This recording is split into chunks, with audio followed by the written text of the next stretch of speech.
Oke, Bapak Ibu, saudara-saudara yang terkasih, selamat malam dan selamat datang kembali di serial webinar Santa Tresia dari Kanak-Kanak Yesus di seri yang ketiga ini. Terima kasih untuk kita semua yang telah meluangkan waktu untuk datang dan belajar bersama dan menimba kekayaan rohani dari orang kudus gereja ini. Para saudara sekalian, setelah pada pertemuan bulan yang lalu kita sudah mendalami bersama-sama tentang tinjauan psikologis di mana kita melihat perkembangan kepribadian yang membentuk rohanian dan spiritual Santa Tresia.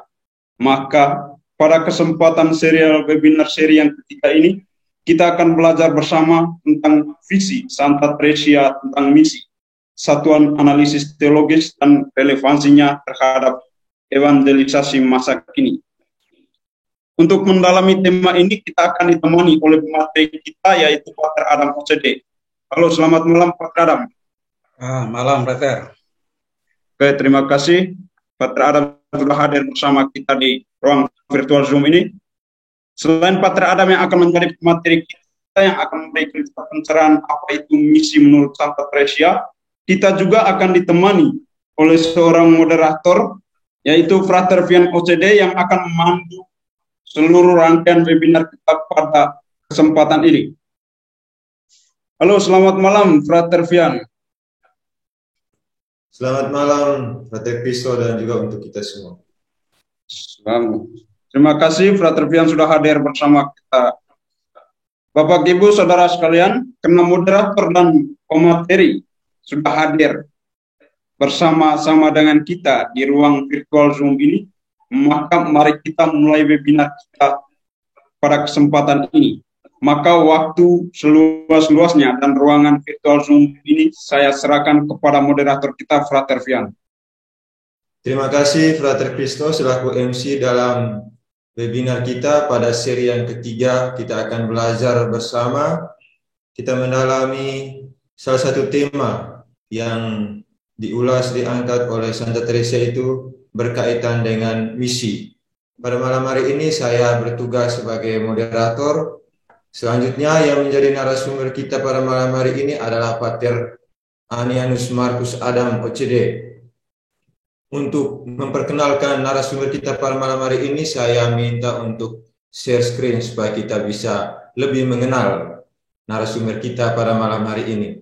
Karena beliau ini langsung dari Irlandia. Ya, ini profil singkat dari pembicara kita pada malam hari ini, Pater Anianus Markus Adam OCD. Beliau lahir di Ende pada tanggal 25 April tahun 78. Kaul pertama pada 19 Maret 2001, lalu ditabiskan menjadi imam pada 8 Oktober 2009. Beliau melanjutkan studi filsafat S1 di Universitas Katolik Widya Mandira Kupang pada tahun 2001 sampai 2005. Selanjutnya studi teologi 2006 sampai 2009 di Universitas Teresianum Roma. Dan sekarang beliau sedang melanjutkan studi S2 teologi di St. Patrick College, Irlandia.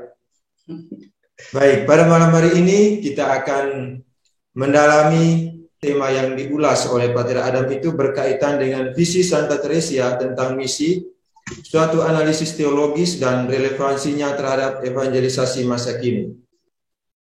Ada beberapa poin pokok yang kiranya akan menjadi bahan pendalaman kita. Di antaranya itu kita akan melihat selayang pandang tentang misi ad gentes sebelum Santa Tresia. Selanjutnya kita akan melihat pandangan Santa Tresia tentang misi ad gentes.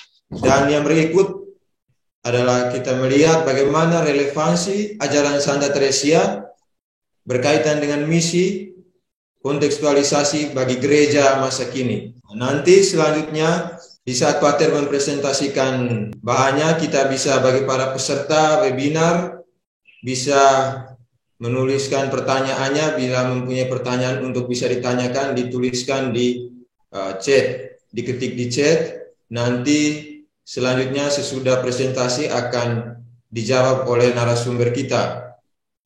Baik, waktu berikutnya saya berikan kepada Pater Adam untuk mempresentasikan bahannya.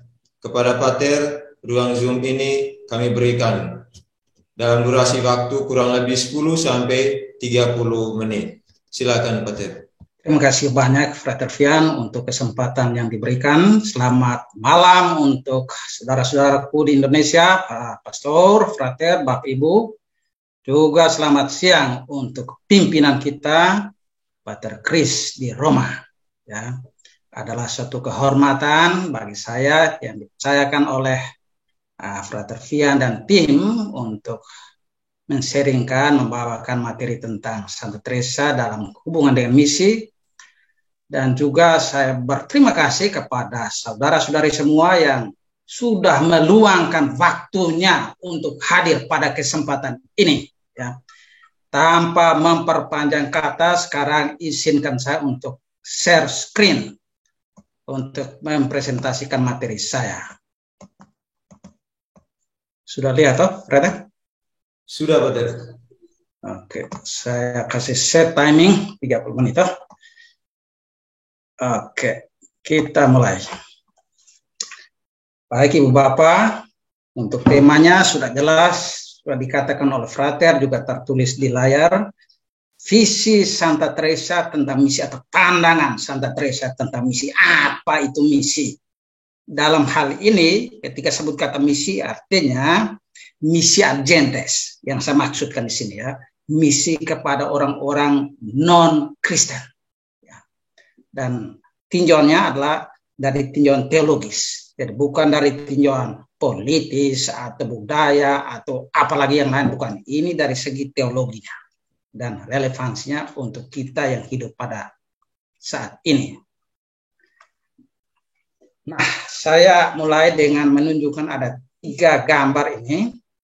Ya, ini merepresentasikan pandangan yang saya kira umum ada di tengah kita.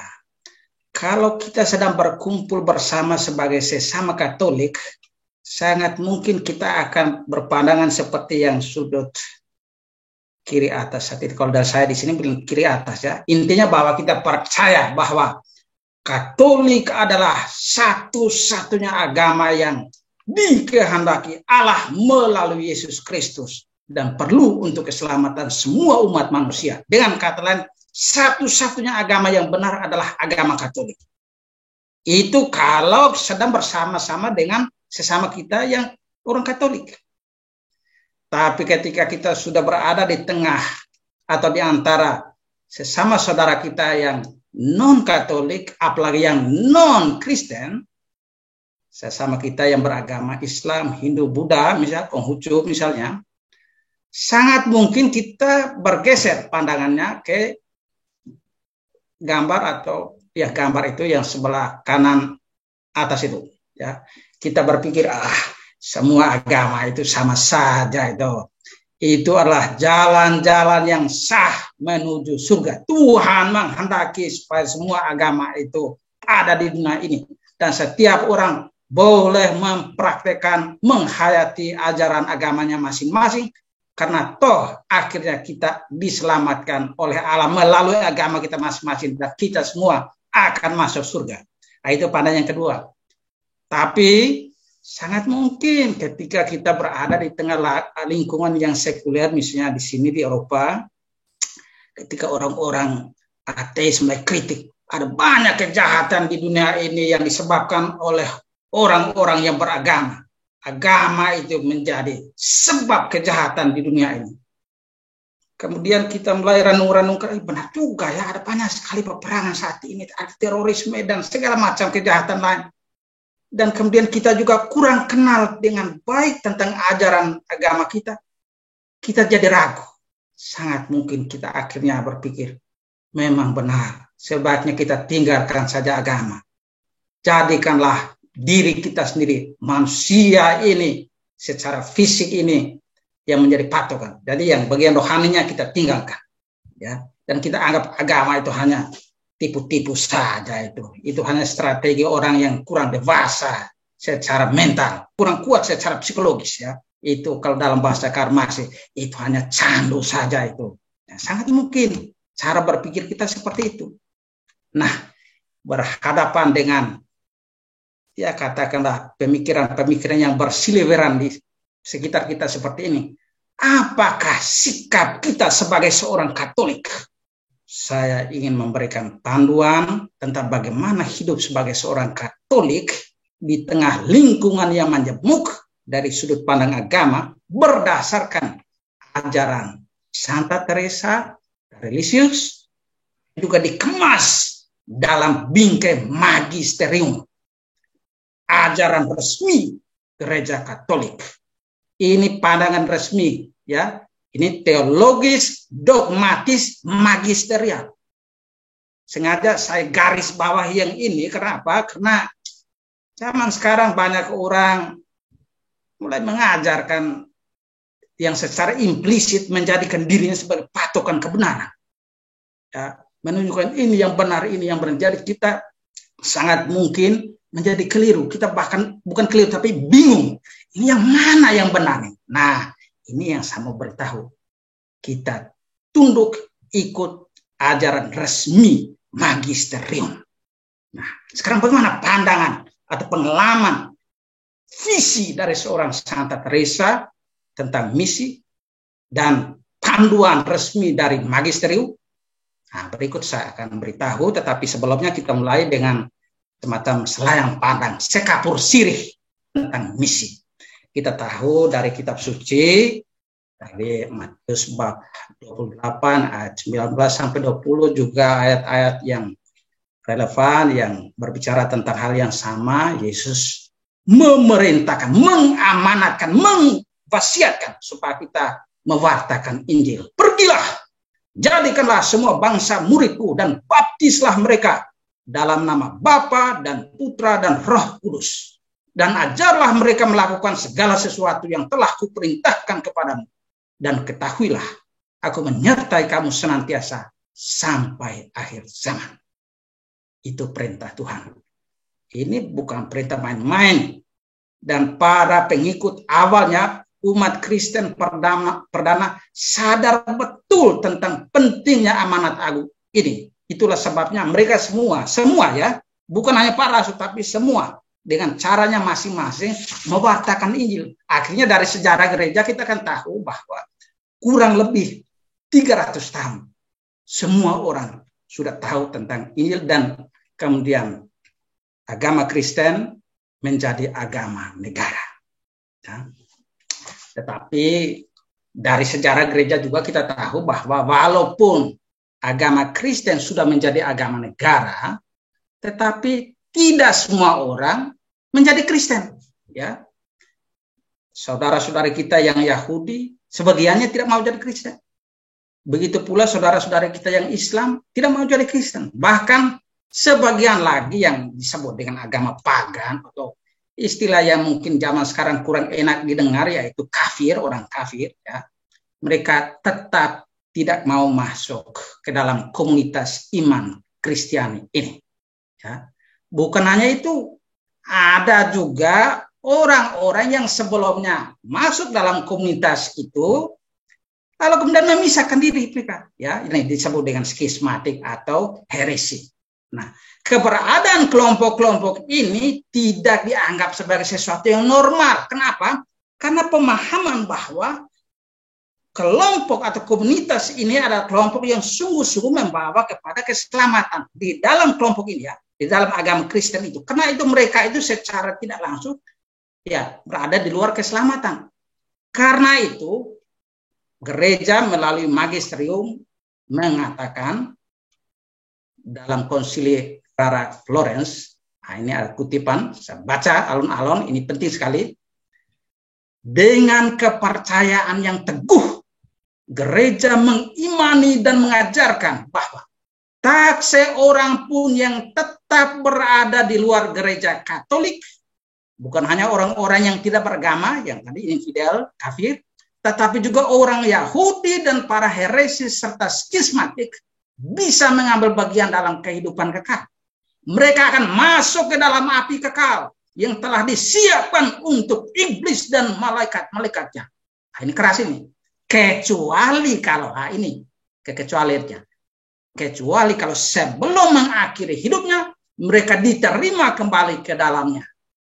Lalu ada banyak penjelasan tambahan dan kalimat berikutnya, dan tak seorang pun dapat diselamatkan, entah berapapun banyaknya derma yang telah dipersembahkan, bahkan sekalipun ia mencucurkan darahnya demi nama Kristus, kecuali kalau ia tetap tinggal di dalam pangkuan dan kesatuan gereja Katolik. Nah, kita lihat ini sangat keras ini.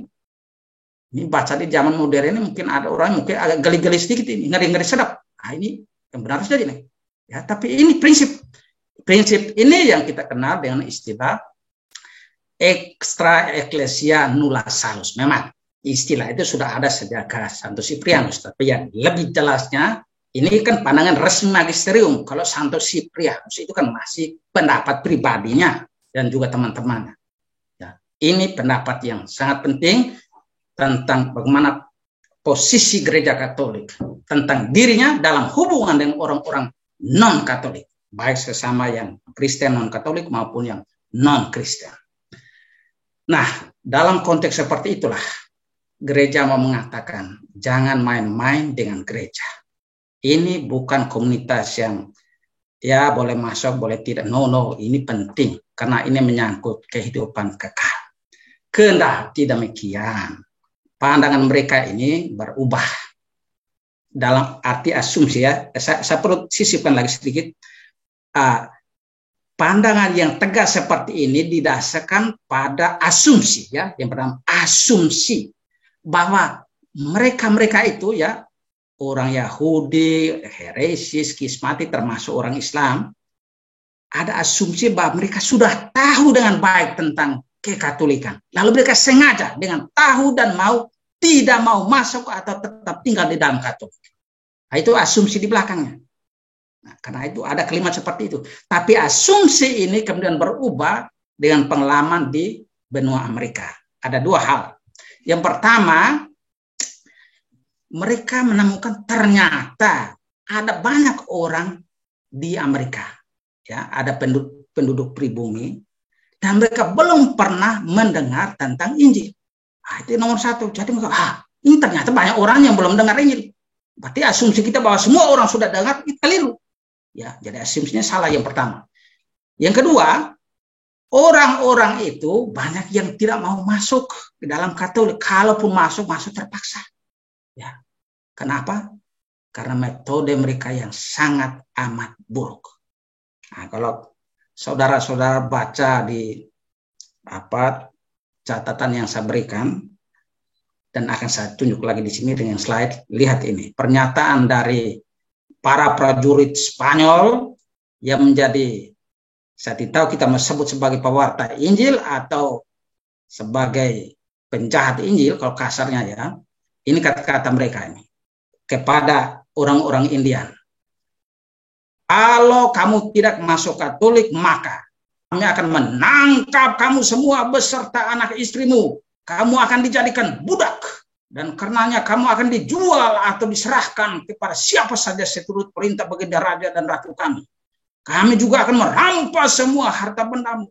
Dan segala milikmu yang lain akan kami hancur leburkan. Bumi hanguskan. Nah, lihat ini. Ini keras sekali. Jadi metode penginjilan yang saya tidak tahu dalam kata-kata dari Lacazette saya kira ya. Jadi ini dia tidak tahu ini mau tertawa atau menangis.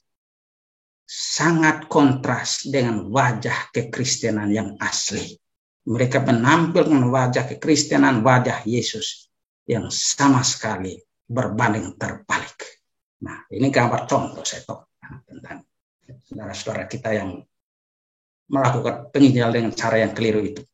Nah, dengan pelajaran itu, hal baru yaitu bahwa ada banyak orang yang belum pernah dengar Injil. Yang kedua, penginjilan yang buruk itu membuat para teolog mulai merefleksikan kembali asumsi-asumsi mereka. Ya. Salah seorang teolog yang berusaha untuk merefleksikan kembali asumsi itu adalah Albert Ije. Dia refleksi tentang saudara-saudara kita yang Islam. Dia katakan begini, saya yakin bahwa umat Islam telah mendengar tentang kekristenan. Tetapi mereka telah diajarkan sedemikian rupa Sehingga mereka berpikir bahwa iman kita itu yang salah. Sebaliknya iman di mana mereka sudah diajarkanlah yang benar. Dan mereka percaya bahwa Allah memerintahkan mereka untuk berpegang teguh dalam iman itu. Karena itu, iman mereka yang dari kacamata Katolik keliru itu tidak dapat disalahkan. Asalkan, lihat masih ada parameternya. Kekeliruan itu memiliki alasan yang cukup dan mereka tidak mengetahui tentang iman yang benar. Lihat, jadi tidak sapu rata saja ya. Ada parameter-parameter dogmatis yang perlu dipenuhi untuk memenuhi syarat itu. Ya. Dan pada prinsipnya teologi Katolik zaman itu cukup positif. Ya, prinsipnya ada di sini bahwa faciente quod in se est Deus non denegat gratiam. Bagi yang telah berusaha seturut kemampuannya, Allah tak akan menolak menganugerahkan rahmat yang dibutuhkan. Tadi para teolog merefleksikan bahwa untuk orang-orang non-Katolik itu, orang-orang non-Kristen, kalau mereka sudah berusaha semaksimal mungkin menurut kemampuan mereka, mereka bisa selamat. Ya, itu asumsi, analisis teologis, dogmatisnya seperti itu. Tapi tidak semua orang berpikir begitu. Kenapa? Orang seperti Antoine Arnauld ini seorang Jansenis, kita kan dengar istilah Jansenisme. Dia katakan tak satu pun hal baik yang dapat dilakukan orang kafir. Semua yang mereka lakukan adalah dosa.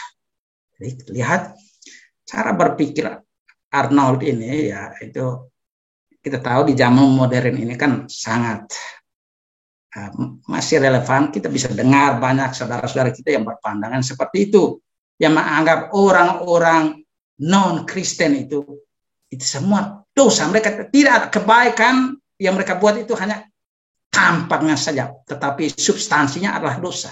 Ada orang yang berpikiran seperti itu. Bisa baca, bisa lihat, bisa dengar, tonton di mana-mana. Itu ada banyak sekali pendapat yang seperti itu. Ya. Terhadap pandangan seperti ini, gereja dalam hal ini magisterium melalui Paus Alexander VIII mengutuk dengan berkata bahwa ajaran yang seperti itu salah. Ajaran yang mengatakan orang kafir pastilah berdosa dalam setiap tindakannya itu adalah ajaran yang sesat. Ya, itu Denzinger DS 2308 itu. Nanti bisa cek saja itu. Nanti saudara-saudara baca sendiri di situ. Nah, selain itu ada ajaran lain atau pandangan ekstrim yang lain lagi yang juga keliru, yaitu pandangan yang mengatakan bahwa semua orang bisa selamat. Nah, pandangan yang seperti itu tanpa perlu masuk Katolik ya, pandangan yang seperti itu juga dikutuk oleh Paus Pius ke-9 melalui ensiklik Quanto Confessio Morore ya. Paus berkata, dengan duka yang mendalam kami menerima kabar bahwa kesesatan yang tidak kalah mematikan telah merajalela di beberapa wilayah berpenduduk Katolik dan telah merasuki benak banyak umat yang beranggapan bahwa orang bisa selamat walau tidak berada dalam gereja Kristus yang benar. Ini pandangan yang sangat-sangat merajalela pada waktu itu, dan nanti kita lihat apakah juga pada zaman sekarang. Memang pandangan ini atau dokumen ini ditujukan untuk orang-orang Italia, tetapi pandangan yang seperti ini juga menyebar di tempat-tempat lain, termasuk di Prancis, apalagi ada pengaruh dari beberapa filsuf ya, terutama siapa saya lupa namanya itu ya, nanti baru saya cek lagi, tapi itu jangan ada mulai dari Kant dan lain-lain, tapi Kant kan orang Jerman ya. Rousseau, Jacques Rousseau ya.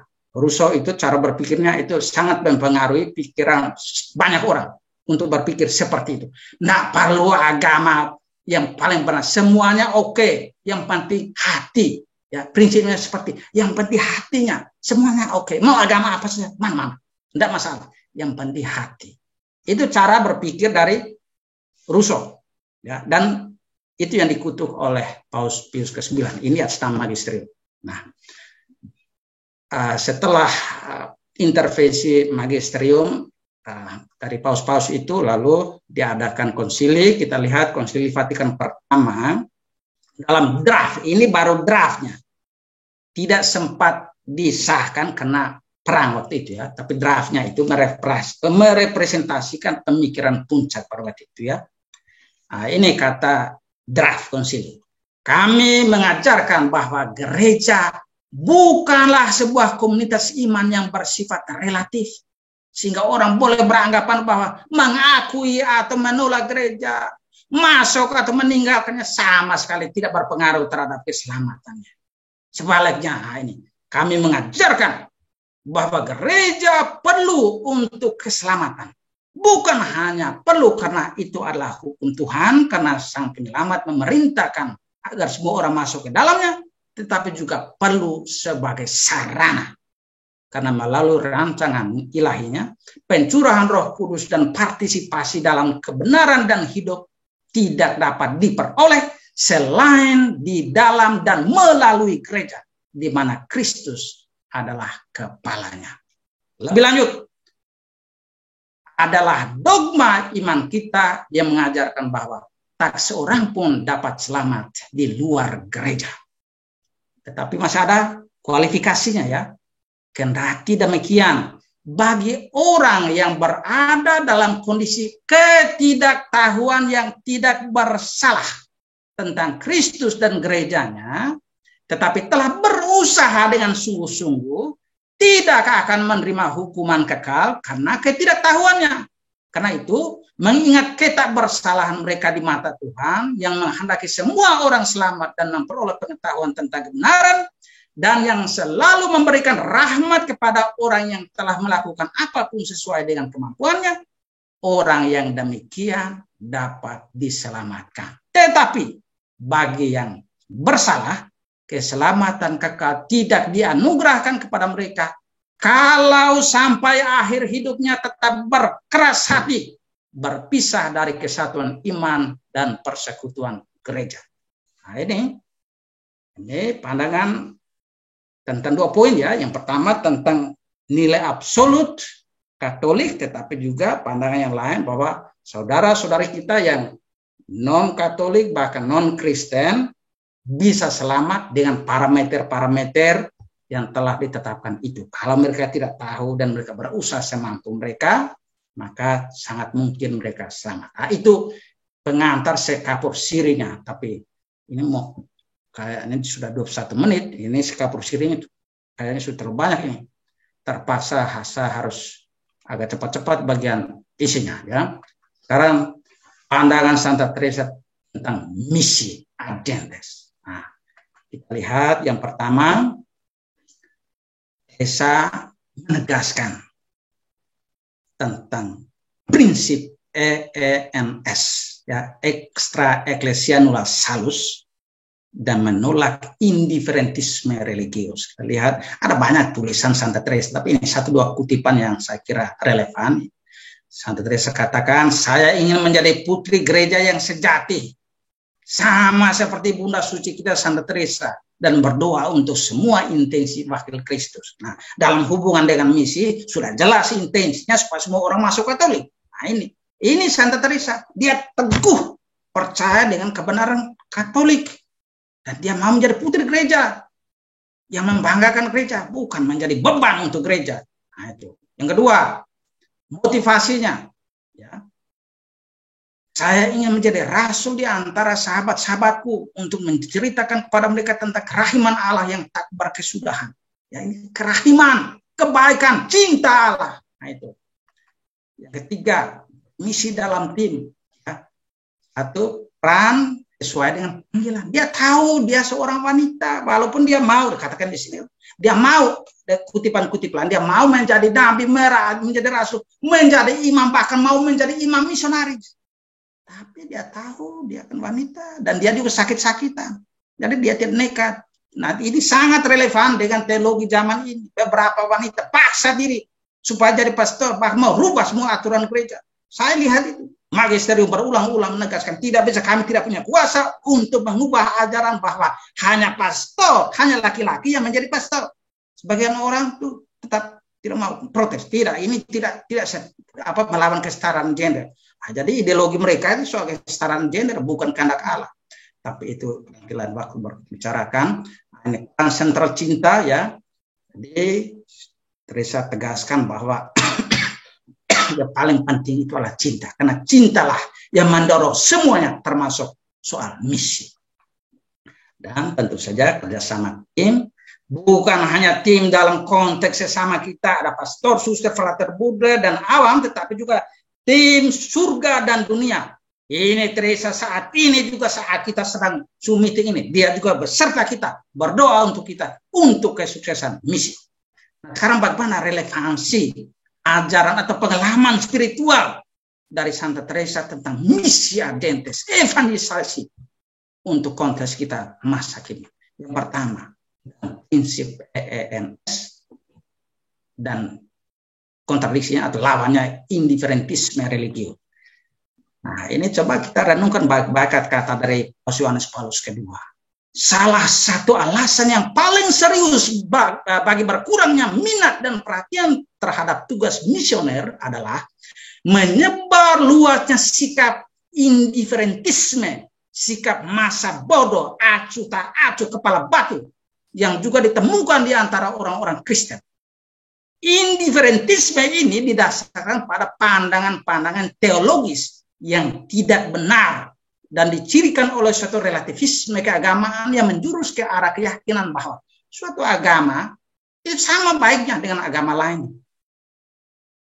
Coba kita renungkan ini. Jadi ini alasannya itu karena alasan teologis. Bukan hanya soal alasan politis atau kultural atau alasan-alasan lain. No. Banyak orang tidak mau bermisi itu ada yang lebih dari sekedar takut. Oh, takut ini nanti bikin masalah ini. Ini perpolitikan kita tidak cocok. Atau ini saya takut. No, ada alasan yang lebih mendalam, yaitu alasan teologis. Nah, itu. Nah, sekarang kalau kita renungkan baik-baik bahwa kita ini punya ajaran yang resmi, maka kita tidak perlu jatuh kepada sikap-sikap indiferentisme religius seperti itu. Ya, kita lihat saja di Lumen Gentium 14 atau Katekismus nomor 846. Andai kata ada orang yang benar-benar tahu bahwa gereja Katolik itu didirikan oleh Allah melalui Yesus Kristus sebagai upaya yang perlu, namun tidak mau masuk ke dalamnya atau tetap tinggal di dalamnya, ia tidak dapat diselamatkan. Nah, kalimat ini sangat bagus dan kita bisa bicarakan panjang lebar ya. Parameternya lihat itu, tahu kepala ini, mau soal kehendak hati ini. Ya. Dua hal itu penting. Nanti kita bisa diskusikan. Motivasi penting sekali. Nah, soal cinta dan tidak ada cinta tanpa pengorbanan. Lihat apa kata Paus Yohanes Paulus kedua. Ujian yang tertinggi dari cinta itu, ya, mewartakan iman, mewartakan agama karena cinta. Ujiannya ada di mana? Penyerahan hidup seseorang sampai pada titik menerima kematian dengan maksud untuk memberikan kesaksian tentang iman seseorang akan Yesus Kristus. Kita mau tunjuk bahwa saya ini sungguh-sungguh beriman kepada Yesus. Caranya bagaimana? Siap bahkan untuk mati demi orang yang kita wartakan Injil itu. Ya. Ini bukan baru hal yang terjadi di zaman modern atau kata-kata ini Paus Yohanes Paulus kedua saja itu. Ini sudah dilakukan oleh apologet Kristen sejak awal. Lihatin dari Lucius Cecilius Firmianus Lactantius. Nah, dikatakan ini ya. Agama adalah soal kehendak. Tidak bisa dipaksakan kepada siapapun. Dalam hal ini, lebih baik menggunakan kata-kata daripada pukulan. Apa gunanya kekejamanmu? Apa hubungannya tiang gantungan dengan kesalehan? Tentunya tidak ada hubungan antara kebenaran dan kekerasan, antara keadilan dan kekejaman.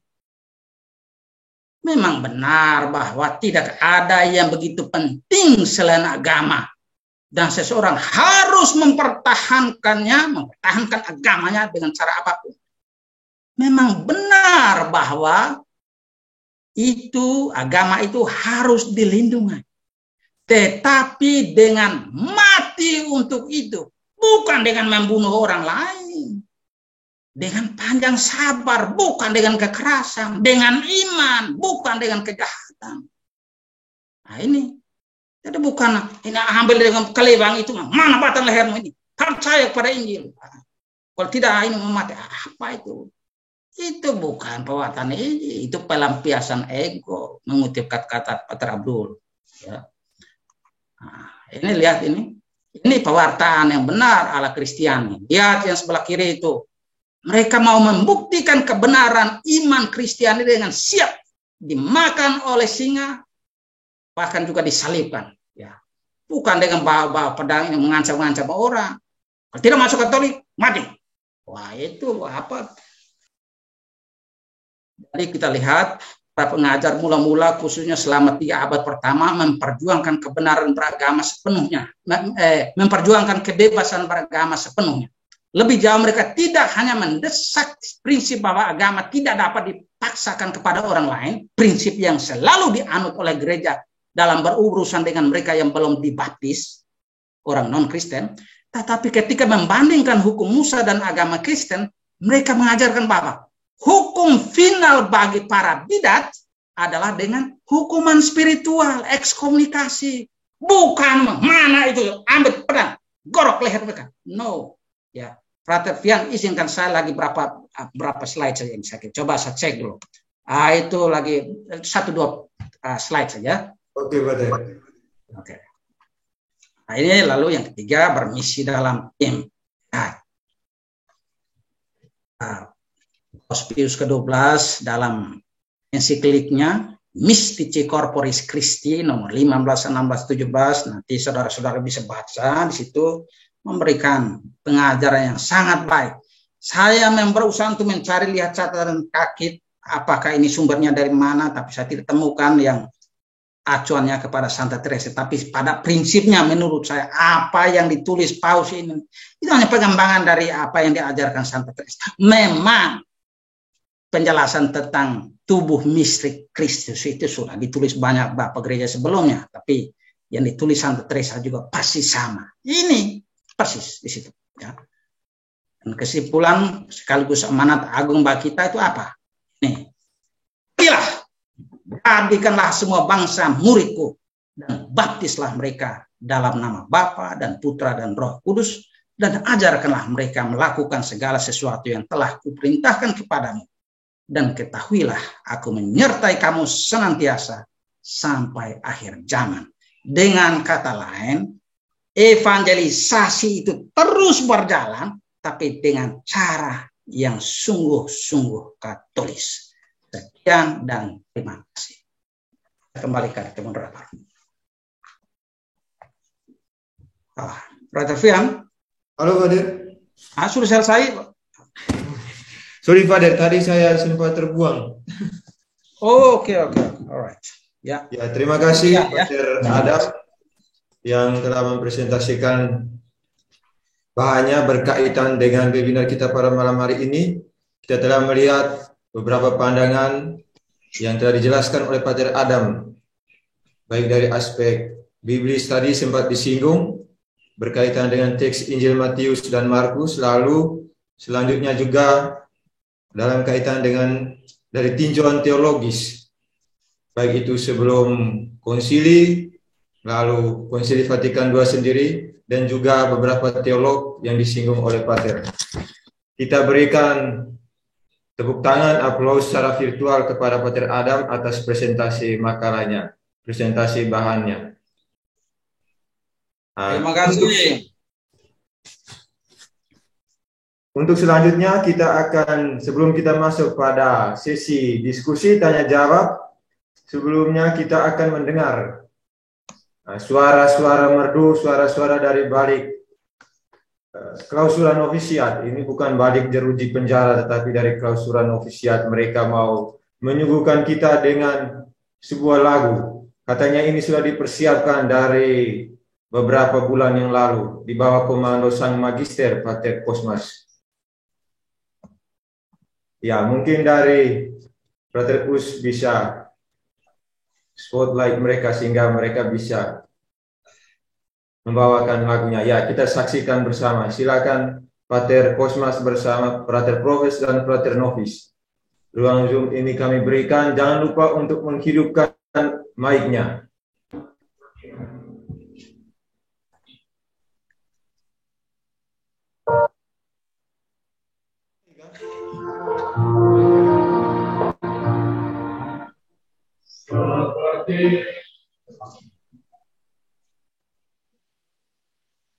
Maaf para frater, ini tidak bisa didengar suaranya. Mungkin jaringannya itu kurang bagus. Kalau begitu kita lanjutkan dengan sesi diskusi tanya jawab. Pada bagian pertama ini kepada Pater narasumber, Pater Adam akan diberi kesempatan untuk menjawab pertanyaan yang telah disampaikan melalui chat dalam Zoom ini, dalam ruang Zoom ini. Dan pada sesi berikutnya akan diberikan kesempatan kepada para peserta yang mau bertanya secara langsung kepada Pater. Nah, di sini ada satu pertanyaan yang telah masuk dari Frater Sanjuan. Dari Frater Komunitas Sanjuan, para Frater filsafat, saya akan membacakan pertanyaannya, Pater. Di sini pertanyaannya ini menanyakan tentang konsep gereja, di luar gereja tidak ada keselamatan. Konsep ini merupakan pandangan pra-Konsili Vatikan II. Namun setelah Konsili Vatikan II, kita kemudian mengenal ajaran yang baru, yang melihat bahwa di luar gereja masih ada benih-benih kebenaran. Mohon tanggapannya atas pernyataan ini, Pater. Terima kasih, Frater. Ajaran tentang EENS itu di luar gereja tanpa keselamatan, tidak ada keselamatan, dan ajaran tentang benih-benih kebenaran itu sudah ada baik sebelum Konsili Vatikan kedua maupun saat dan setelah Konsili Vatikan kedua. Ya, tentang EENS tadi sudah saya katakan mulai di Konsili Ferrara Florence yang sebenarnya sudah mulai dari Santo Cyprianus, ditegaskan secara solemnly, ya, magisteriumnya di situ. Tapi juga pada waktu Konsili Vatikan kedua juga masih ada tadi Lumen Gentium nomor 14. Jadi itu ada ya sebelum dan sesudah atau di dalam Vatikan kedua. Sementara soal benih-benih sabda, benih-benih kebenaran, kalau Frater buka di Lumen Gentium nomor 16 pada bagian awal itu, lalu cek di bagian catatan kaki, itu ditulis bahwa ada agama-agama non-Kristen itu juga memiliki hal-hal yang baik, benar, dan suci.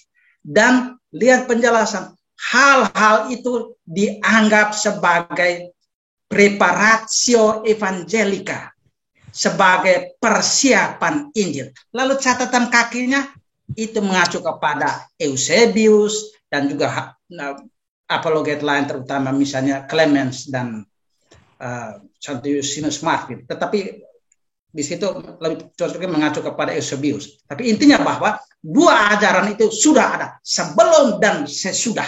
Ya. Dan ingat baik-baik catatan, gereja tidak menganggap bahwa preparatio evangelica itu sudah cukup. No. Ya.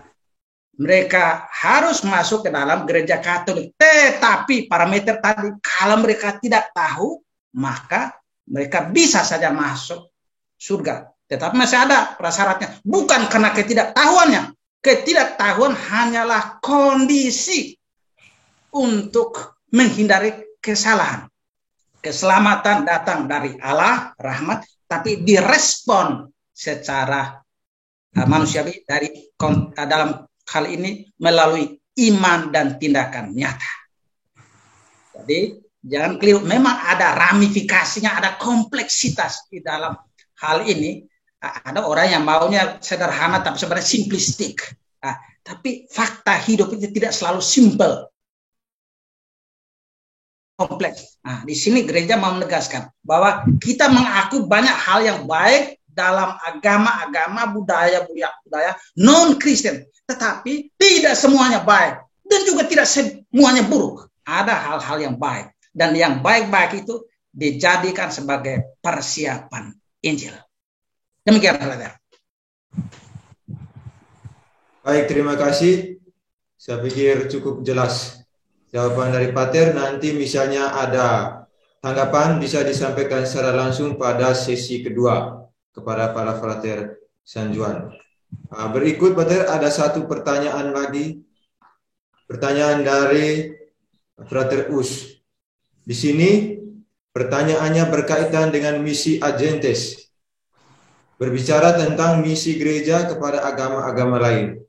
Pergilah dan baptislah mereka dalam nama Trinitas, Bapa, Putra, dan Roh Kudus. Di sini mengacu pada Injil Matius.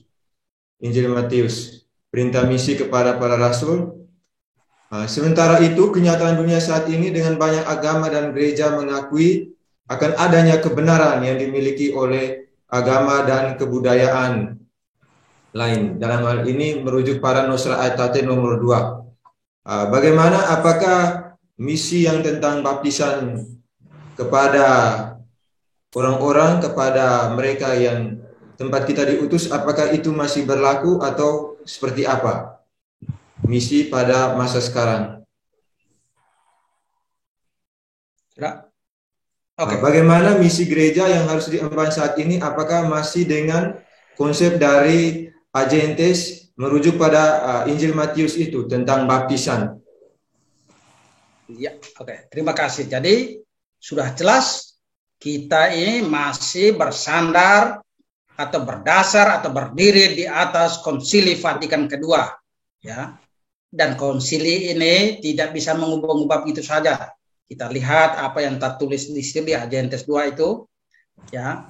Dan kalau kita lihat juga di landasan konstitusi dogmatisnya Lumen Gentium nomor 16 juga nomor 17 ditegaskan, di garis bawahi bahwa misi Agentes itu harus tetap ada. Ditegaskan lagi oleh Paus Yohanes Paulus II dalam ensikliknya Redemptoris Missio. Juga banyak ensiklik lain, juga dokumen-dokumen resmi dari CDF, Congregation of the Doctrine of the Faith, yang menegaskan pentingnya misi Agentes. Jadi tetap masih ada, brother. Ya. Kalau ada yang memberi kesan tidak ada, itu mereka yang berbuat salah. Tapi pandangan resmi, ajaran resmi, panduan dari magisterium masih ada. Bukan hanya masih ada, tetap akan ada. Karena ini bukan ciptaan gereja dalam konteks atau dalam hal ini adalah institusi duniawi. No, ini adalah kehendak Yesus yang tidak bisa dirubah oleh siapapun, oleh paus sekalipun, tidak bisa. Ini adalah kehendak Tuhan sendiri. Demikian. Baik, terima kasih, Pater. Yang saya tangkap dari inti dari jawabannya Pater itu adalah bahwa misi Agentes, misi itu harus tetap ada, dengan merujuk juga salah satu itu pada dokumen Redemptoris Missi. Jadi misi Agentes tetap harus dijalankan oleh gereja. Itu intinya. Berikut, Pater, ada satu pertanyaan lagi. Mungkin ini pertanyaan terakhir untuk sesi pertama, pertanyaan melalui chat. Ini juga masih dalam kaitan dengan Extra Ecclesia Nullum Salus, tetapi saya akan membacanya. Ajaran Extra Ecclesia Nullum Salus menyebutkan bahwa tidak ada keselamatan di luar gereja. Artinya bahwa sakramen baptis menginisiasi keselamatan itu. Namun ada pertanyaan bahwa ada sumber yang dibaca yang mengatakan bahwa Tuhan itu tidak hanya terikat pada sakramen-sakramennya. Sehingga ini mohon penjelasan tanggapan dari Pater. Silakan, Pater. Oke, ya memang itu pertanyaan atau pernyataan juga yang sudah diajarkan oleh magisterium, bahkan mulai dari Santo Thomas Aquinas, juga ditegaskan oleh Konsili Trente, juga dalam katekismus kita bahwa pentingnya sakramen, terutama sakramen baptis. Tetapi ingat, Tuhan tidak dibatasi oleh sakramen. Artinya apa? Artinya bahwa Tuhan melalui wahyu yang kita ketahui bahwa jalan menuju keselamatan adalah melalui sakramen baptisan. Ya, itu yang kita ketahui dari Injil dan kemudian refleksi-refleksi yang berdasarkan Injil itu. Tetapi kita tahu bahwa Tuhan lebih dari, katakan lebih dari Injil ya. Dia tahu segala sesuatu dan dia punya kuasa untuk melakukan sesuatu lebih dari apa yang sudah dia katakan itu. Dan cara berpikir seperti itu atau posisi teologi seperti itu muncul karena pengalaman di lapangan. Ya. Jadi pada waktu itu para rasul mengajarkan begitu saja tanpa refleksi yang lebih dalam tentang kondisi mereka yang di luar. Kardinal Averedulles juga mengatakan hal yang sama bahwa para rasul tidak menulis tentang situasi orang-orang non-Kristen apakah sudah selamat apa tidak, ya. Tetapi kemudian para apologet Kristen awal itu mereka melihat tentang situasi orang-orang non-Kristen itu, terutama ya orang-orang Yunani. Mereka menemukan bahwa ada banyak hal yang baik itu, terutama filsafat mereka. Tetapi sebagaimana dikatakan Averedulles bahwa mereka tidak bisa menyimpulkan bahwa keberadaan mereka di luar kekristenan dan melaksanakan apa yang mereka pandang baik itu, terutama melalui filsafatnya itu, sebagai sarana yang menyelamatkan mereka atau mereka sudah dalam posisi selamat. Jadi perlu pembaptisan. Jadi lihat, tetap cara berpikir sesuai dengan ajaran Tuhan, harus ada pembaptisan.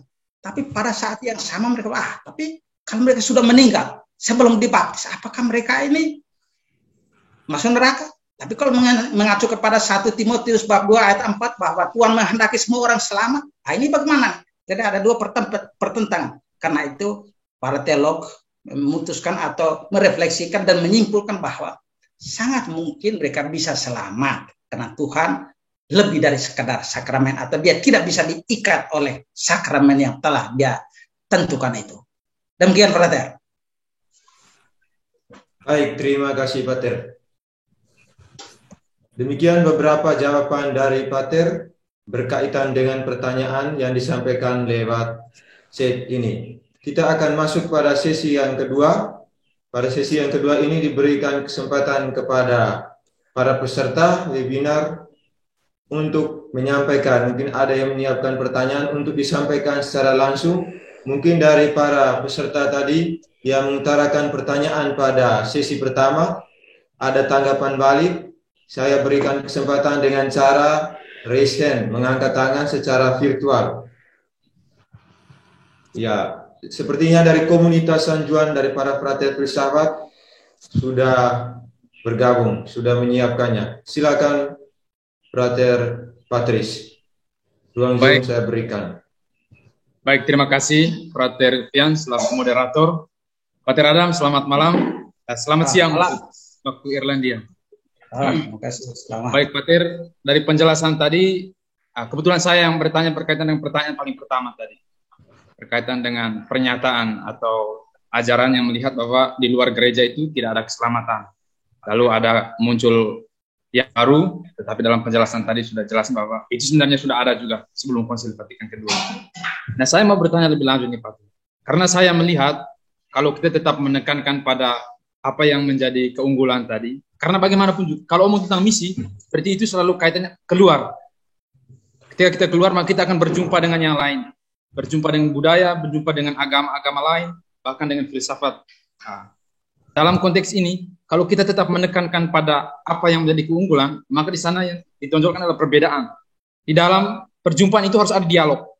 Bagaimana kita bisa membangun dialog, sementara kita membangunnya dari sesuatu yang berbeda. Dialog itu hanya mungkin terjadi kalau kita berbicara tentang sesuatu hal yang sama. Itu baru kita bisa membangun dialog. Nah, saya mohon tanggapannya, Pak.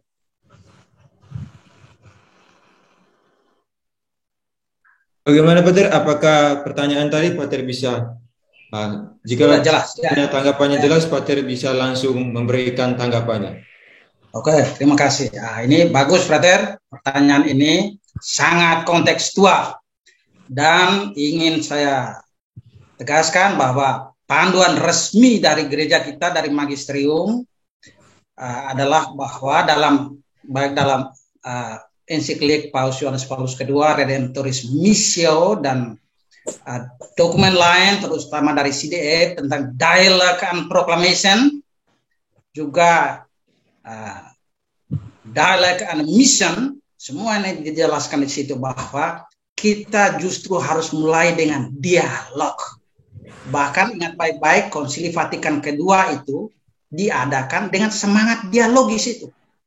Jadi mulai dengan dialog, dan kita tidak bisa berdialog kalau mulai dari yang berbeda, harus mulai dari titik-titik sama. Nah, itulah sebabnya kalau kita baca baik-baik apa yang tertulis dalam dokumen Konsili Vatikan II, selalu ditekankan hal-hal itu. Hal-hal yang baik tadi, Lumen Gentium 16, ya, juga dengan saudara-saudara kita yang Ortodoks Protestan, kita lihat Unitatis Redintegratio, semuanya digarisbawahi tentang hal-hal yang sama. Kendati demikian, kita tidak boleh, atau bukan kita, tapi magisterium tidak sapu rata bahwa sudah kita hanya tekankan yang sama. No, magisterium berimbang dalam memberikan pernyataan bahwa terlepas dari hal-hal yang sama itu, kita juga menunjukkan bahwa ada hal-hal yang berbeda, bahkan substansial, dogmatis, fundamental, dijelaskan di situ. Ya. Bahkan kalau kita baca di Lumen Gentium nomor 16 pada bagian akhir, Magisterium menjelaskan bahwa sangat mungkin manusia itu ditipu setan dan kemudian melakukan hal-hal yang bertentangan dengan ajaran Injil. Karena itu, dialog itu penting, tapi jangan sampai kita hanya menekankan satu sisi saja. Ya. Jadi ingat Bapak ya, apa yang Frater katakan itu benar. Bahwa kita harus bangun dialog dengan menekankan hal yang sama. Tapi jangan sampai kita melupakan hal-hal yang negatif, yang tidak sesuai dengan semangat Injil. Jadi dua-duanya ditekankan ya. Kita berbuat baik, tetapi jangan sampai keliru untuk menjadi naif, ya, mengorbankan prinsip-prinsip dogmatis. Lebih dari itu, dalam panduan resmi dari Magisterium, ketika kita melakukan dialog dalam hidup itu, kita tidak harus langsung dengan mewartakan Injil. Tidak selalu demikian, tapi mulai dengan dialog hidup, yaitu hidup bersama dengan saudara-saudara kita yang non-Kristen. Ya, hidup bersama dengan nilai-nilai Katolis yang otentik, sejati.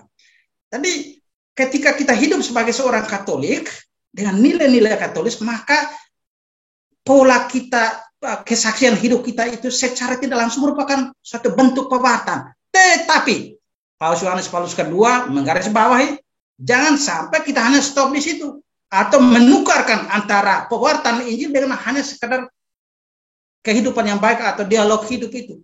Nah, dua-duanya harus jalan, tetapi sesuai dengan konteks. Mulai dengan kesaksian hidup, lalu kemudian kalau kita melihat tanda-tanda bahwa saatnya kita perlu mewartakan Injil, baru kita wartakan Injil. Jadi lihat ya, dua-duanya harus berimbang.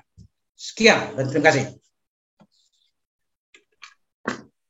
Baik, terima kasih Pater Adam atas penjelasannya. Saya pikir cukup jelas dan dari aura mukanya ini Frater Patris kelihatannya sangat puas dengan penjelasannya Pater. Ya, terima kasih. Kita lanjutkan dengan pertanyaan berikut akan disampaikan oleh Pater Oris. Silakan Pater. Oke, selamat malam Pater Adam dan malam Bos. Para pastor sekalian, para suster. Itu pada tanggal 14 Desember 1927.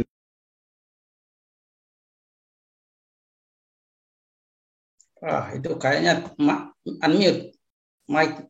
Pater tidak terdengar, Pater. Mungkin mic-nya di...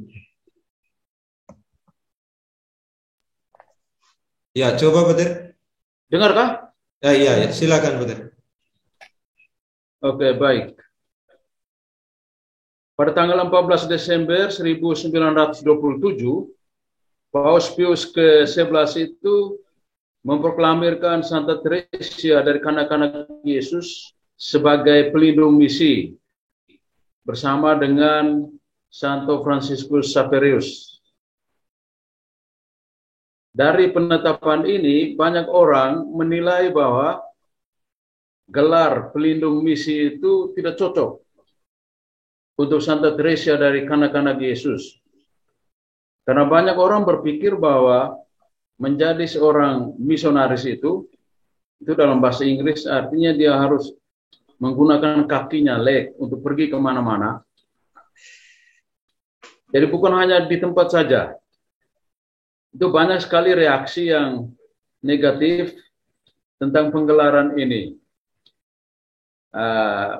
Atas dasar respons yang negatif itu, bagaimana kita sebagai seorang Karmelit bisa memberikan argumen yang pas kepada orang-orang yang merasa bahwa sangat tidak adil. Bagaimana seorang suster yang hanya tinggal di dalam saja lalu mendapat gelar sebagai pelindung misi. Terima kasih. Baik, Pater Oris. Bagaimana Pater Adam? Apakah pertanyaannya jelas? Ya, silakan Pater. Ya, cukup jelas. Terima kasih banyak Pater Oris.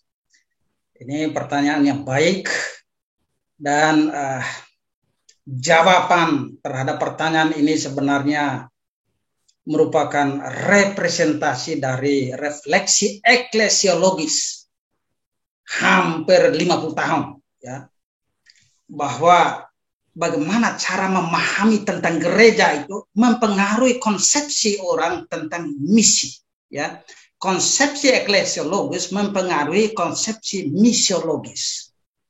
Jadi pada waktu itu orang, saya kalau mengutip dari kata-kata dari Dr. Andrew Metsarios, bahwa cara berpikir eklesiologis yang belum matang, ya, mereka masih menganggap bahwa misi itu adalah salah satu dari kegiatan gereja atau salah satu aktivitas gereja.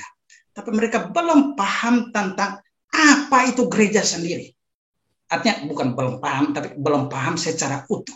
Ya, nanti ada banyak sekali refleksi teologis pada mulai dari awal tahun 1900-an, tapi kemudian lebih matang pada Konsili Vatikan kedua, terutama dipengaruhi oleh teologi dari Kardinal Jornet dan banyak kardinal lain dan teolog-teolog lain yang menekankan bahwa eksistensi gereja itu adalah sebuah misionari. Gereja itu adalah misionaris. Jadi kita menjadi gereja dengan sendirinya menjadi misionaris.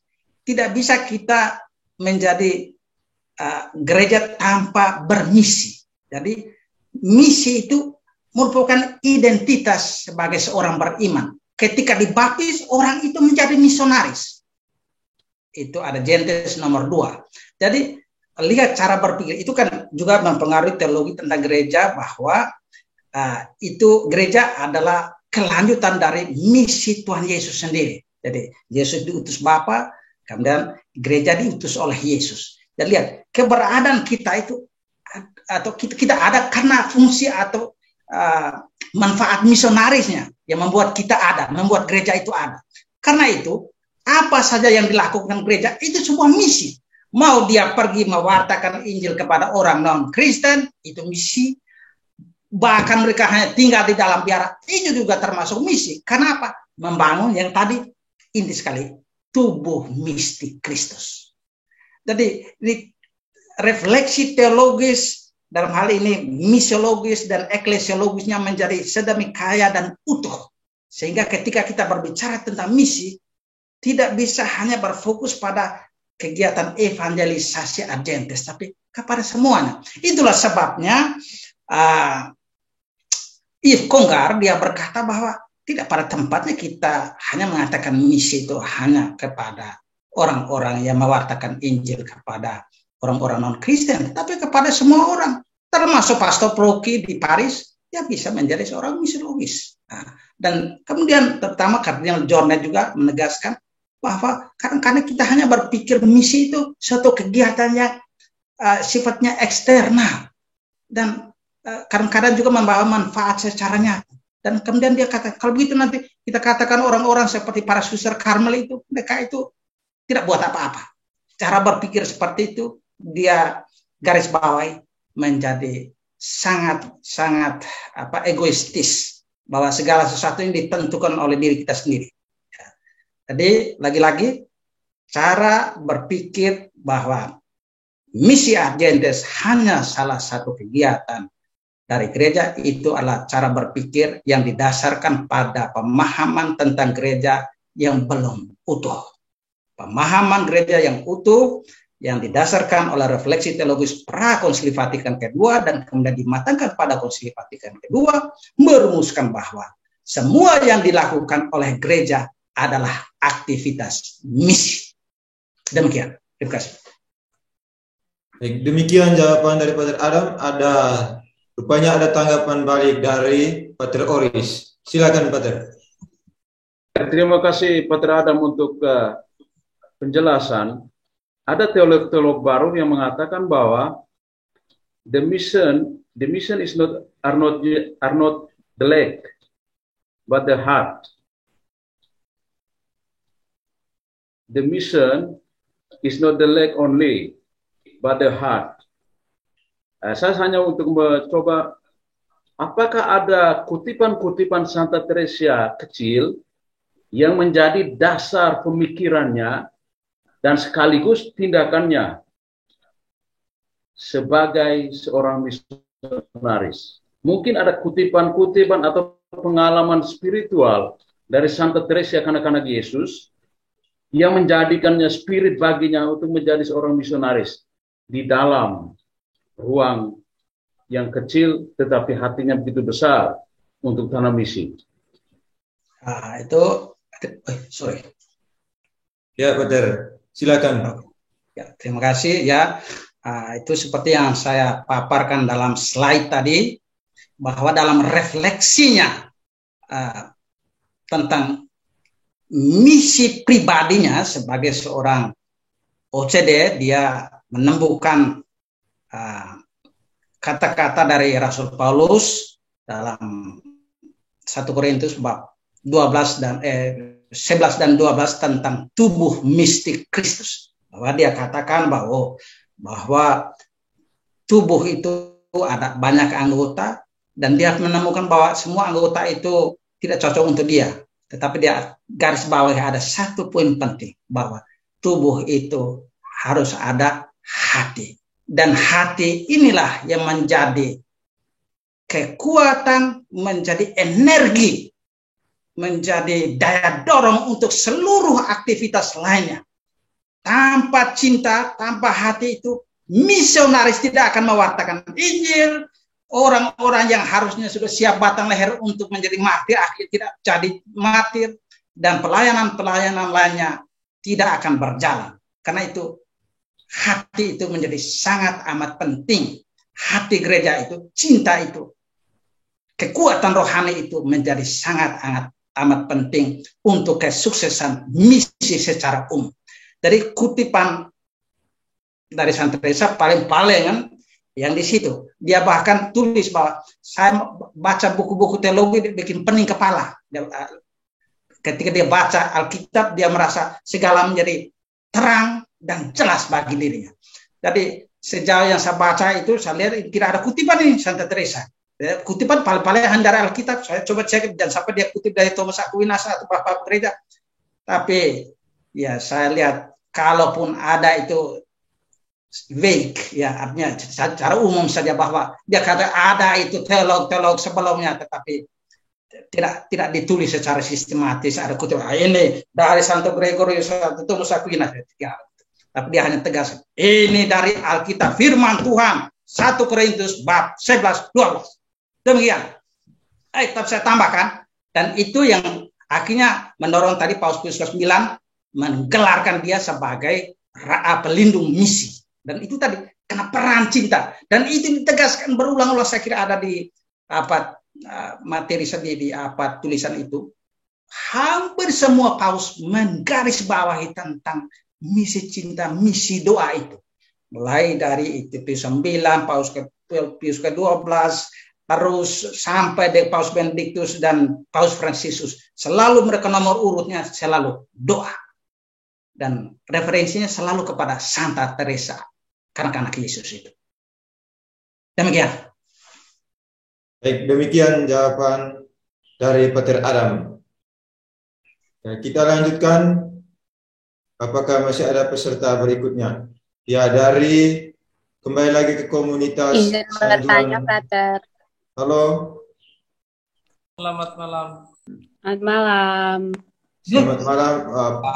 Pater Johan, bisa kasih spotlight supaya bisa kita dengar. Ini sepertinya ada dari peserta lain, dari seorang ibu mungkin.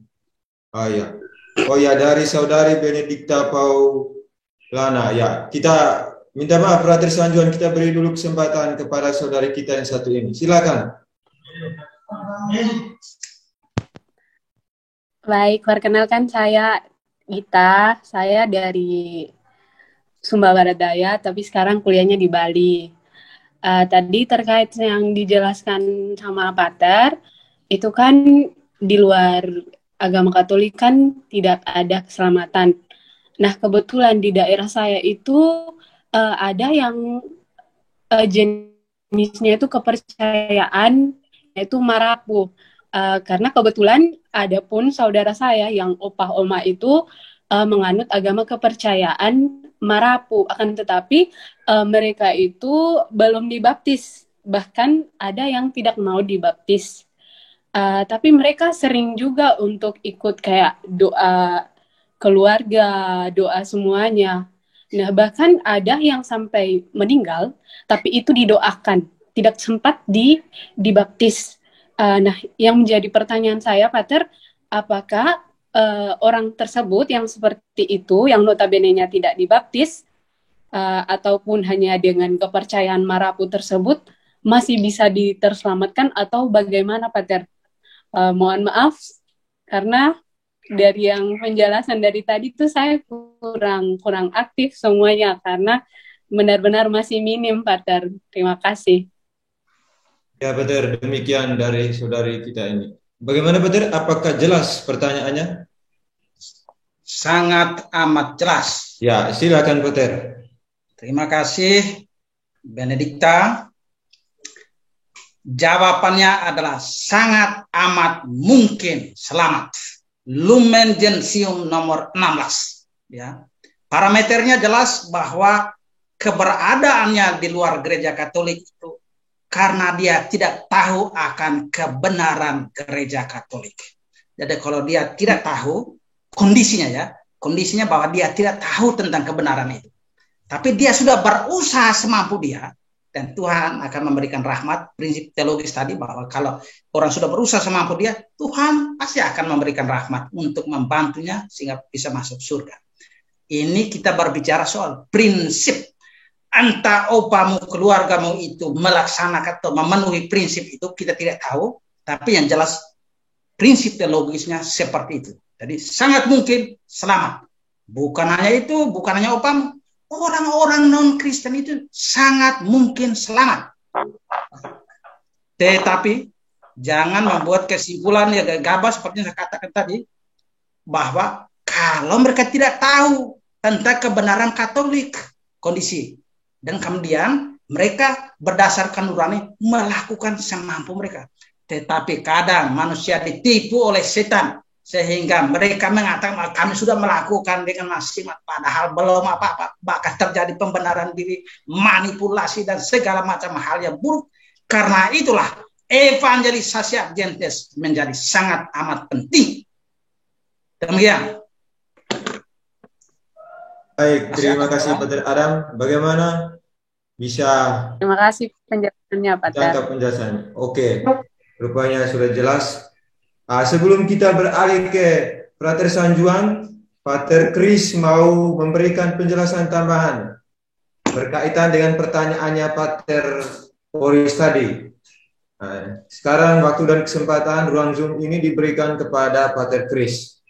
Silakan, Pater, sebelum kita ke Pater dari filosofan. Baik. Bisa di spotlight, Pater Johan. Ya. Terima kasih. pertanyaan Pater Oris tadi tentang pokok ajaran ataukah kutipan-kutipan yang berhubungan dengan mengapa Santa Teresa bisa diangkat jadi pelindung misi sedunia, sejajar dengan Santo Fransiskus Xaverius yang memang mengelilingi dunia. Jadi seperti tadi Pater Adam katakan, Santa Teresa itu berkeliling dunia bukan lagi dengan kaki, tapi dengan hatinya. Dengan hati dia berkeliling dunia. Pertama, kalau kita lihat, sebenarnya ini hal yang sangat menarik berhubungan dengan bagaimana misi-misi dalam konteks baru, misi dalam konteks ajaran gereja yang baru, itu dipengaruhi oleh Santa Teresa sebenarnya. Santa Teresa mulai, kalau kita memang harus lihat dari perjalanan hidupnya, dari luar biara, di dalam biara, bahkan sesudah dia meninggal. Itu dirangkum menjadi satu perjalanan teologi misi dari Santa Teresa ini. Kalau kita lihat sebelum dia masuk biara, itu dia sudah punya kebiasaan yang diajarkan oleh ayahnya untuk memberi sesuatu kepada orang miskin di jalan. Kalau kita baca ya. Terus ketika dia tahun 1886 peristiwa Natal, itu sebenarnya peristiwa pertobatan dia, peristiwa di mana dia keluar dari dirinya untuk menjangkau orang lain. Padahal itu dia baru umur 7 atau 8 tahun ya. Tetapi itu peristiwa pengalaman masa kecilnya yang membuat dia untuk tidak lagi ingat diri atau berbicara atau sesuatu yang sangat egoistis. Sehingga itu rahmat Natal yang kemudian mempengaruhi seluruh proses perjalanan hidupnya kemudian hari. Pada saat itu dia katakan dia mau meninggalkan kekanak-kanakannya, ya, sentimentalnya yang begitu mendominasi dirinya, yang selalu mau memperhatikan dirinya, itu dia mau tinggalkan. Itu rahmat Natal. Dan kemudian diperkuat lagi dengan kesuksesan dia ketika dia berdoa untuk pertobatan dari Pranzini. Pranzini itu seorang yang mau dihukum mati oleh pemerintah Prancis, tetapi dia tidak mau bertobat sampai masa akhir hidupnya. Tetapi Santa Teresa ketika membaca itu, dia lalu berusaha untuk berdoa supaya orang ini sebelum dia dihukum mati, dia harus bertobat dan dia mencium salib. Dan itu terjadi. Sehingga kemudian Teresa dia tulis surat ke kakaknya itu bahwa misi saya baru mau mulai. Misi saya adalah berdoa untuk orang-orang berdosa supaya mereka bertobat. Itu dia belum masuk biara. Nah, kemudian masuk lagi ke dalam biara, itu banyak sekali surat-surat atau di dalam autobiografinya, History of the Soul itu, dia bercerita tentang bagaimana cita-citanya di dalam Karmel itu untuk berdoa, berkorban, mati raga bagi jiwa-jiwa. Hidup saya untuk jiwa, untuk orang lain. Jadi dia tidak lagi melihat apa yang menjadi kepentingan dirinya sendiri, tetapi kepentingan jiwa-jiwa. Itu banyak sekali surat-suratnya ya. Teristimewa surat-suratnya untuk saudaranya Selin dan misionaris, imam yang menjadi misionaris itu. Itu ketika dia di dalam Karmel. Ada banyak sekali kutipan, kebetulan saya lihat ini ada beberapa yang surat-surat, 74, surat 88, surat 102, itu semua omong tentang bagaimana dia di dalam Karmel mau bekerja untuk pertobatan orang-orang berdosa. Itu panggilan-panggilan orang-orang kontemplatif, itu adalah bagaimana supaya orang lain bertobat. Panggilan misi juga demikian, bagaimana supaya orang hidup menjadi lebih baik. Itu kalau kita analisa dari surat-suratnya saja, itu ajaran teologi misi Santa Teresa itu sangat kaya. Bahkan Konsili Vatikan II mendapat inspirasi dari apa yang ditulis oleh Santa Teresa. Agente seperti tadi dikatakan oleh Pater Adam panjang lebar, itu inspirasi dalam bermisinya adalah teologi misi Santa Teresa. Itu dari surat-suratnya. Lalu misalnya dari surat 173 itu dia menulis. Bisa dipersingkat, Pater? Bisa dipersingkat lagi atau lebih cepat penjelasannya.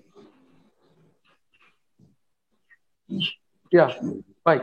Lalu yang tadi Adam katakan itu, dia berusaha bagaimana menjadi cinta, ya, menjadi gereja dalam cinta, ya, menjadi gereja dalam cinta. Ketika dia mencari semua yang lain-lain, dia tidak sanggup, dan dia katakan saya mau menjadi cinta dari dalam gereja untuk gereja bersama gereja. Dan kemudian ketika dia mau meninggal pun, dia katakan misi saya bukan sudah selesai, tetapi misi saya baru mulai, yaitu berbuat baik dari dalam surga untuk dunia. Jadi dari lahir sampai dia meninggal pun, dia masih berusaha untuk bekerja buat misi. Itu kira-kira secara singkat rangkuman perjalanan bagaimana Santa Teresa bisa dijadikan seorang pelindung misi dunia oleh Gereja Universal. Terima kasih. Terima kasih Pater Chris yang telah memperkaya dan memperdalam juga ulasan jawaban dari Pater Oris tadi. Kita lanjutkan dengan pertanyaan berikut dari Frater Sanjuan. Mungkin ini pertanyaan yang terakhir karena sekarang waktu sudah menunjukkan untuk kami di Indonesia Barat dalam jam 8.32. Silakan Frater Tian. Terima kasih sebelumnya untuk Frater Adam dan juga Frater Moderator, Frater Fian OCD. Frater, ini saya melihat dari hal lain berkaitan dengan penjelasan tadi, bahwa saya lebih melihatnya dari konsekuensi dari prinsip Agentes ini berkaitan dengan kerukunan beragama. Ini memang dijelaskan tadi itu bahwa prinsip Agentes itu tadi penekanannya pada eklesiosentris dan kristosentris. Memang itu merupakan kekhasan kekristenan. Dan berkaitan dengan kerukunan beragama, saya berpikir itu hanya akan memicu konflik. Karena eklesiosentris dan kristosentris ini hanya merupakan kekhasan Katolik. Bahwa di dalam gereja dan yang mengimani Kristus itulah yang selamat. Itu prinsip dari Agentes itu tadi, itu prinsip dasarnya. Dan semua agama yang kita tahu itu, yang kita lihat, memiliki kebenarannya masing-masing. Dia memiliki visi teologisnya masing-masing, teologi keselamatannya khususnya. Dan bagaimana kita menerapkan prinsip Agentes ini berhadapan dengan fakta pluralitas agama, khususnya di Indonesia. Mohon penjelasannya, Pater. Terima kasih. Demikian, Pater, pertanyaan dari Frater Tian. Apakah jelas pertanyaannya? Sangat jelas. Oke, Pater, silakan. Baik, terima kasih, Frater. Ini pertanyaan yang penting dan saya harap seandainya kita punya banyak waktu, kalau tidak sekarang, di lain kesempatan kita perlu bicara panjang lebar supaya kita paham betul tentang ajaran gereja. Karena ini zaman sekarang banyak orang termasuk para teolog juga. Maaf, nampaknya agak ribut ini. Banyak teolog yang berbicara membawa-bawa nama Katolik, tetapi sebenarnya mengajarkan sesuatu yang berbeda sekali dari apa yang dikatakan magisterium. Jadi lihat, ketika kita mengatakan tentang extra ecclesia nulla salus, kita memegang prinsip bahwa keselamatan untuk seluruh umat manusia itu hanya ada di dalam Yesus, dan Yesus sebagaimana dikatakan dalam Mystici Corporis Christi memberikan atau menyalurkan rahmatnya itu bisa saja melalui caranya yang lain, tetapi sejauh yang kita ketahui dari Alkitab itu melalui gereja, dan orang-orang lain itu bisa diselamatkan, tetapi keselamatan itu juga terafiliasi atau dihubungkan dengan Kristus dan gerejanya. Dominus Yesus nomor 22 ya, atau juga mungkin nomor-nomor yang sebelumnya. Jadi intinya bahwa semua keselamatan atau keselamatan bagi semua orang itu ada atau datang dari Yesus dan dalam hubungan dengan gerejanya.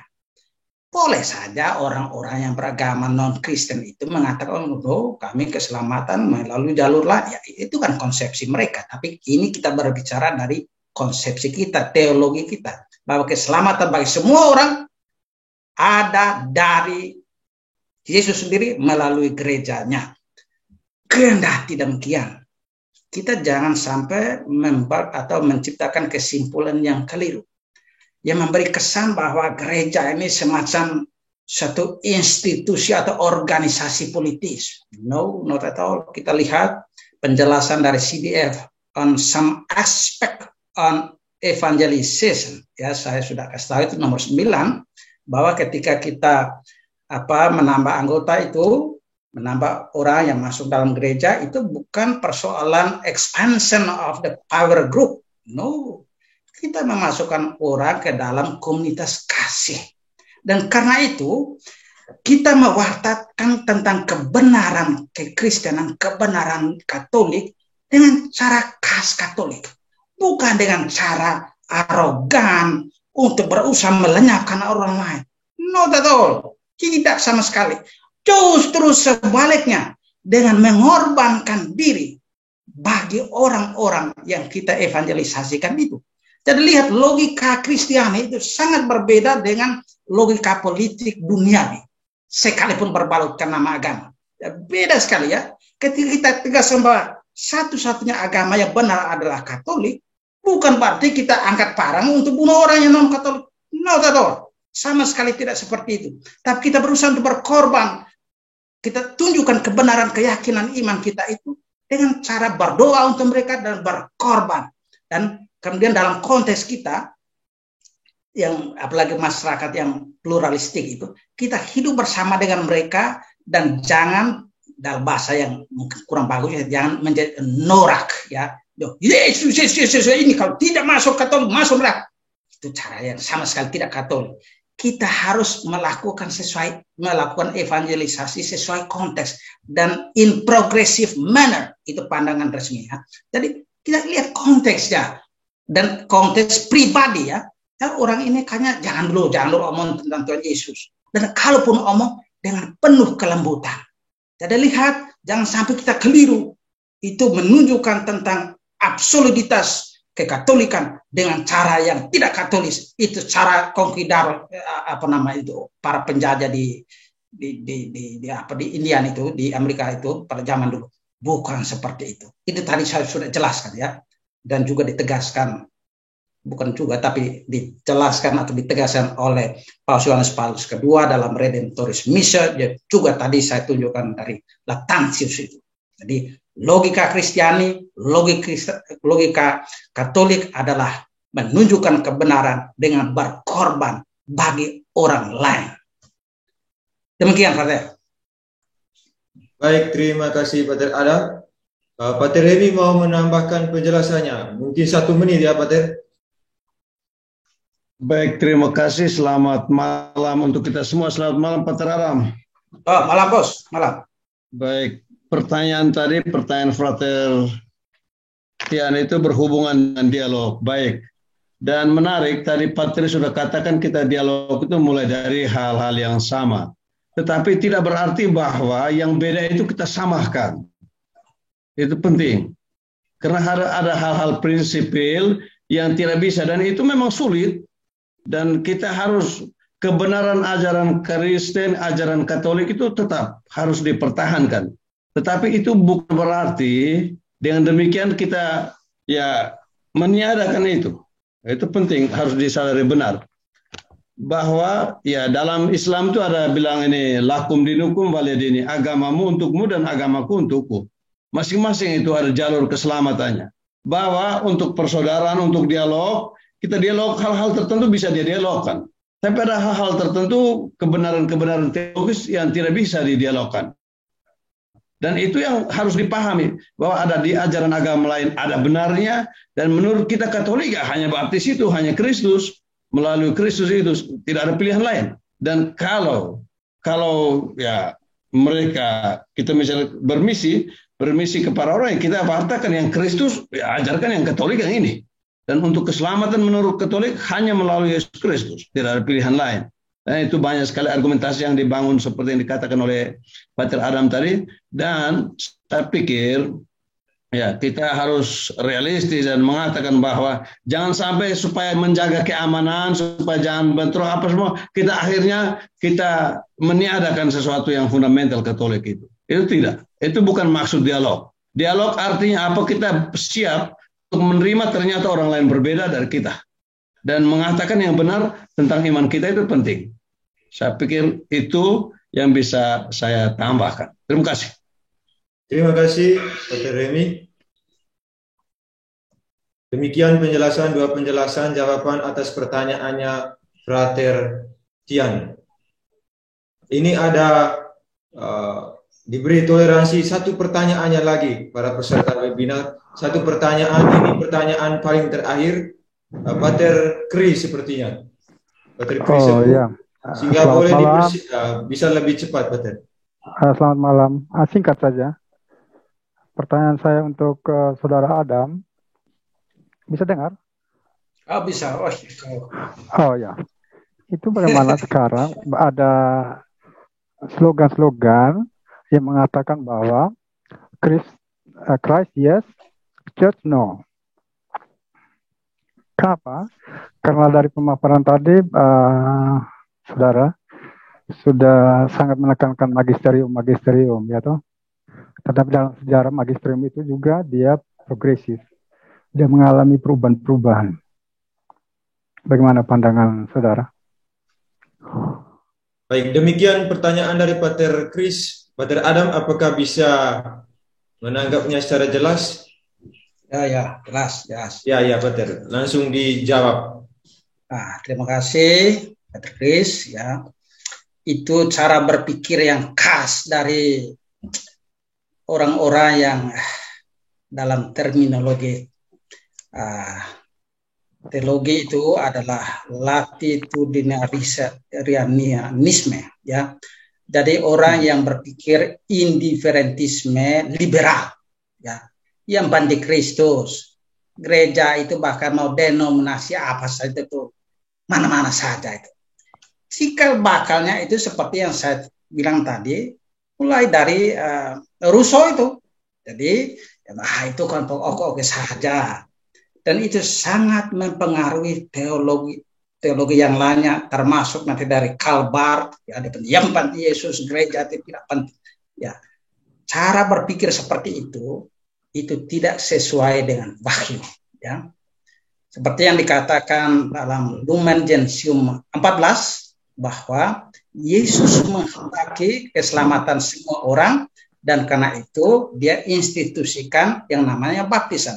Dan karena itu secara tidak langsung Yesus menghendaki adanya gereja.